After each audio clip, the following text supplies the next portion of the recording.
வெறும் 5 நிமிஷத்துல நல்ல டேஸ்டா சூப்பரா காரசாரமா எப்படி ஒரு தக்காளி சட்னி செய்யலாம் அப்படின்னு தான் பார்க்க போறோம். இது எப்படி செய்யலாம் அப்படிங்கறத பார்க்கறதுக்கு முன்னாடி ப்ளீஸ் அந்த லைக் பட்டனையும் பெல் ஐகானையும் கிளிக் பண்ணிருங்க. இந்த சட்னி பண்றதுக்கு ஒரு அகலமான பாத்திரம் இல்லைன்னா மிக்ஸி ஜார் எடுத்து வச்சுக்கோங்க. அதுல நான் இன்னைக்கு ஒரு 5 பல் பூண்டு, ஒரு 15 போல வரமிளகாய் உங்க காரத்துக்கு ஏற்ற மாதிரி நீங்க சேர்த்துக்கோங்க.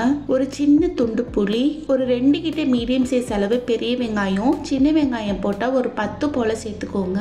அடுத்ததா ஒரு 3 கிட்ட மீடியம் சைஸ் அளவு தக்காளி பழமா போடணும், அப்பதான் டேஸ்ட் நல்லா இருக்கும். ஒரு 3 கிட்ட தக்காளி பழம் இதுல போட்டுக்கோங்க.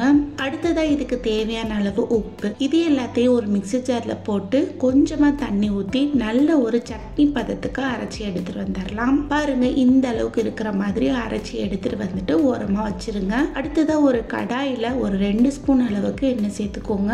எண்ணெய் நல்லா காஞ்சதும் இதுல ஒரு ஸ்பூன் கடுகு, 1/2 ஸ்பூன் உளுந்து, 1/2 ஸ்பூன் கடலை பருப்பு, 1/2 ஸ்பூன் ஜீரகம், இது எல்லாத்தையும் போட்டு நல்லா பொரிச்சு விட்டுக்கறலாம். நம்ம போட்டு கடுகு நல்லா பொரிஞ்சு பருப்பு நல்லா செவந்து வந்த பிறகு இதுல ஒரு கொத்தளவு கிட்ட கருவேப்பிலையும் போட்டு நல்லா பொரிச்சு விட்டுக்கறலாம். இது எல்லாமே நல்லா பொரிஞ்சு வந்த பிறகு இதுல நம்ம அரைச்சு வச்சிருக்கிற சட்னி எடுத்து இதுல ஊத்திருங்க. அடுத்ததா மிக்ஸி ஜார்ல கொஞ்சமா தண்ணி ஊத்தி அதையும் அலசி இதுல ஊத்தி உங்களுக்கு எந்த அளவுக்கு சட்னி தேவையோ அந்த அளவுக்கு தேவையான அளவு தண்ணி ஊத்தி நல்லா மிக்ஸ் பண்ணி விட்டுக்கறலாம். இது போட்டு ரொம்ப நேரம் கொதிக்க வேண்டிய அவசியம் இல்லை. லைட்டா ஒரு 2 நிமிஷத்துக்கிட்ட கொதி எழும்பி வந்தாலே போதும். பாருங்க, சட்னி நல்லா கொதி எழும்பி வந்துருச்சு.